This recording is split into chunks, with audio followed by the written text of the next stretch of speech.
香港廣東話文化學習第74課，簡介稀土元素。第一種要介紹嘅係礦，原子序數係21，月拼。第二種要介紹嘅係鈉，原子序數係39，月拼。第三種要介紹嘅係鈉，原子序數係57，月拼。第四種要介紹嘅係鉀，原子序數58，月拼。第五種要介紹嘅係鈽，原子序數59，月拼。第六種要介紹嘅係鋁，原子序數係60，月拼。第七種要介紹嘅係鈽，原子序數係61，月拼。第八種要介紹嘅係三，原子序數係62，月拼。第九種要介紹嘅係鈾，原子序數63，月拼。第十種要介紹嘅係鎘，原子序數64，月拼。第11種要介紹嘅係銫，原子序數65，月拼。第12種要介紹嘅係銨，原子序數66，月拼。第13種要介紹嘅係火，原子序數67，月拼。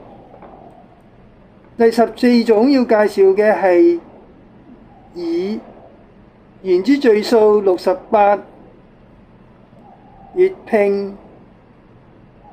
第15種要介紹嘅係氘，原子序數69，月拼。第16種要介紹嘅係氦，原子序數70，月拼。第17種要介紹嘅係鋁，原子序數71，月拼。稀土元素多數係透過光譜分析、分流結晶等方法，從混合氧化物中分離得出。喺咁多種嘅稀土元素中，鈽係唯一人工合成嘅稀土元素，源自鈾裂變產物。以下係講述稀土元素嘅用途。稀土元素喺現代科技同產業中扮演關鍵角色，主要係因為佢嘅獨特嘅磁性、光學同埋催化特性。以下係稀土元素嘅主要用途，分別嚟講：第一，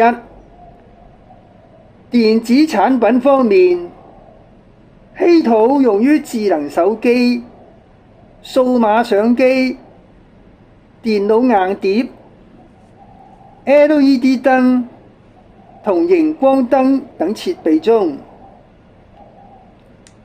第二個主要用途係綠色能源同可再生能源方面，稀土係風力發電機、太陽能技術嘅核心材料。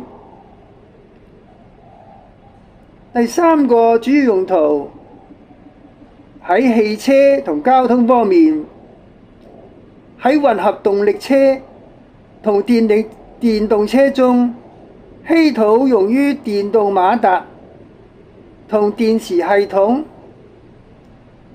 此外，稀土亦都應用於石油精煉催化劑，提高燃料效率。第四個主要用途就係航空同埋國防方面。